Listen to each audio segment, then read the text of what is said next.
បាទសូមជម្រាបសួរទៅកាន់ពុកម៉ែបងប្អូនទាំងអស់គ្នាសូមស្វាគមន៍មកកាន់វីដេអូថ្មី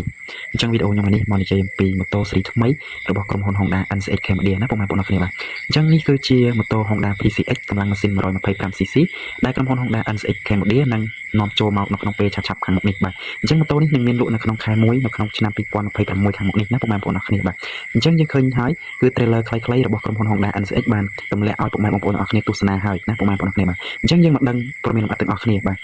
អញ្ចឹងមុននឹងចូលទៅដល់ព័ត៌មានលម្អិតសូមពុកម៉ែបងប្អូនទាំងអស់គ្នាចុច Subscribe Channel YouTube ក៏ដូចជា Follow Page ហើយនិង TikTok របស់ខ្ញុំបាទអ្នកមួយដើម្បីទទួលបាននូវវីដេអូថ្មីៗជារៀងរាល់ថ្ងៃនិងដើម្បីជួយផ្ដល់ជាកម្លាំងចិត្តរបស់ខ្ញុំបាទផងដែរបាទអញ្ចឹងសម្រាប់ម៉ូតូ Honda PCX កម្លាំងម៉ាស៊ីន 125cc នេះគឺមានរហូតដល់4ពណ៌ណាពុកម៉ែបងប្អូនទាំងអស់គ្នាបាទទី1នោះគឺពណ៌ស៊ីម៉ង់ដូចពុកម៉ែបងប្អូនទាំងអស់គ្នាបានឃើញនេះឯងបាទហើយនិងទី2នោះគឺពណ៌ខ្មៅបាទនេះគឺជាបាទពណ៌ខ្មៅហើយពណ៌ខ្មៅនេះយើងមើលទៅគឺរាងខ្មៅប្រេងបន្តិចណាពុកម៉ែបងប្អូនទាំងអស់គ្នាបាទសម្រាប់ពណ៌ទី3នោះគឺពណ៌សណាពុកម៉ែបងប្អូនទាំងអស់គ្នាបាទពណ៌សនេះក៏ស្រស់ស្អាតម្យ៉ាងដែរណាពុកម៉ែបងប្អូនទាំងអស់គ្នាហើយសម្រាប់ពណ៌ទី4នោះគឺប្លែកជាងគេតែម្ដងណាគឺពណ៌ទឹកប៊ិចណាពុកម៉ែបងប្អូនទាំងអស់គ្នាបាទសម្រាប់ពណ៌ទឹកប៊ិចនេះគឺស្រស់ស្អាតមែនតែនណាពុកម៉ែបងប្អូនទាំងអស់គ្នាបាទហើយពណ៌នេះគឺជាពណ៌ទឹកប៊ិចរាងក្រមៅបន្តិចណាគឺស្រស់ស្អាតមែនតែនបាទអញ្ចឹងសម្រាប់ម៉ូតូនេះគឺបំពាក់មកជាមួយនឹងបច្ចេកវិទ្យាទំនើបច្រើនមែនទេបាទហើយទី1គឺបំពាក់មកជាមួយប្រព័ន្ធ idling stop មានន័យថានៅពេលដែលពុកម៉ែបងប្អូនអរគ្នាឈប់ម៉ូតូចំនួន5វិនាទីគឺវាផ្ដាច់ប្លុតម៉ូតូឲ្យអូតូតែម្ដងបាទសម្រាប់ចំណុចពិសេសទី2នោះគឺប្រព័ន្ធបាទកុងទ័របាទអញ្ចឹងលើផ្ទៃកុងទ័រគឺដាក់ display digital LCD ជូនពុកម៉ែបងប្អូនតែម្ដងបាទអញ្ចឹងមានទាំងពីផ្ទាំងបង្ហាញកន្លែងសេរីម៉ោងបាទកន្លែងបង្ហាញ smart key កន្លែងអីគឺមានបញ្ចប់នៅលើផ្ទៃកុងទ័រតែម្ដងណាពុកម៉ែបងប្អូនអរគ្នាបាទចំណុចទី3នោះគឺបំពាក់មកជាមួយភ្លើង Lumini Full LED ណាពុកម៉ែបងប្អូនអរគ្នាបាទអញ្ចឹងសម្រាប់ភ្លើងមុខប្រភេទ LED គឺស្រស់ស្អាតមែនទែនបាទមានរាងជាអក្សរ U ណាពុកម៉ែបងប្អូនអរគ្នាបាទគឺស្រស់ស្អាតមែនទែនបាទហើយជាជាងវារាងជ្រុងដូចទៅនឹងបាទ PCX កម្លាំងម៉ាស៊ីន160ដែរណាពុកម៉ែបងប្អូនអរគ្នាបាទនិយាយទៅរូបរាងរបស់វាគឺដូចទៅនឹង PCX 160អញ្ចឹងគ្រាន់តែថាខុសគ្នាត្រង់ចំណុចខ្លះៗមួយចំនួនទេណាពុកម៉ែបងប្អូនអរគ្នាបាទអញ្ចឹងសម្រាប់ចំណុចទី4នោះគឺបំពាក់មកជាមួយ Smart Key ស៊េរីចុងក្រោយណាអញ្ចឹងប្រព័ន្ធ Smart Key នេះគឺសុវត្ថិភាពមែនទែនសម្រាប់ម៉ូតូរបស់យើងគឺចោលលួចមិនងាយទេណាបាទដោយសារតែប្រព័ន្ធ Smart Key នេះប្រសិនបើតេឡេរបស់វាមិននៅជិតម៉ូតូគឺម៉ូតូគឺដេកអត់ឆេះទេណាពុកម៉ែបងប្អូនអរគ្នាបាទអញ្ចឹងបើសិនជាតេឡេនៅឆ្ងាយពីម៉ូតូចាប់ពី2ម៉ែត្រឡើងទៅគឺម៉ូតូពុកម៉ែបងប្អូនអរគ្នាទោះបីជាបើកបាទផ្ទៃកុងទ័របើកអីហើយក៏ដោយគឺដេកអត់ឆេះទេបើសិនជាតេឡេអត់នៅនឹងខ្លួនណាបាទគឺសុវត្ថិភាពមែនទែនបាទវាមានបតសម្រាប់បាទផ្ទុកនៅទិន្នន័យផ្សេងៗអញ្ចឹងទៅណាពុកម៉ែបងប្អូនអរគ្នាបាទ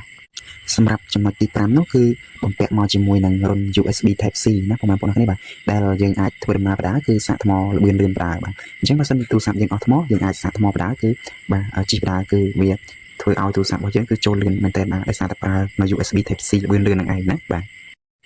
ទហើយសម្រាប់ចំណុចទី6គឺភ្ជាប់មកជាមួយប្រព័ន្ធ Honda Control ATC ណាបាទគឺជាប្រព័ន្ធបាទសម្រាប់បាទធ្វើឲ្យកង់ក្រោយគ្រាកន្ត្រាក់នៅក្នុងករណីដែលពុកម៉ែបងប្អូនអរគ្នាប្រើប្រាស់នៅក្នុងស្ថានភាពផ្លូវភក់ឬក៏ភ្លៀងរអិលគឺវាធ្វើឲ្យកង់ពុកម៉ែបងប្អូនអរគ្នាហ្នឹងគឺមិនសូវមានសន្ទុះទេវាធ្វើឲ្យជាលក្ខណៈថាលមូបាទកត្រាក់ដើម្បីឲ្យម៉ូតូពុកម៉ែបងប្អូនអរគ្នាធ្វើដំណើរទៅគឺប្រកបដោយសុវត្ថិភាពដែលមិនផ្លាតមិនអីបាទដែលធ្វើឲ្យយើងជិះក្នុងប៉ុកក៏វាអត់ផ្លាតដែរណាពុកម៉ែបងប្អូនអរគ្នាបាទហើយសម្រាប់ប្រភេទនេះគឺបំពាក់មកជាមួយនឹងកុងតាក់បិទបើកភ្លើងសម្រាប់របស់ក្រុមហ៊ុនណាបាទអញ្ចឹងក្រៅពីប្រទេសកម្ពុជាដូចជានៅឥណ្ឌូនេស៊ីបាទនៅវៀតណាមអីគឺគេប្រើកុងតាក់នេះសម្រាប់តែភ្លើងសំផ្លូវទេណាពុកម៉ែបងប្អូនអរគ្នាបាទប៉ុន្តែនៅក្នុងប្រទេសកម្ពុជារបស់យើងដោយសារតែច្បាប់មានករណីបិទបើកភ្លើងគឺនៅក្នុងប្រទេសកម្ពុជារបស់យើងគឺបដូរមកដាក់កុងតាក់បិទបើកភ្លើងវិញបាទអញ្ចឹងសម្រាប់ PCX 125របស់កម្ពុជាអត់មានភ្លើងសំផ្លូវទេមានតែកុងតាក់បិទបើកភ្លើងនឹងឯងណាពុកម៉ែបងប្អូនអរគ្នាបា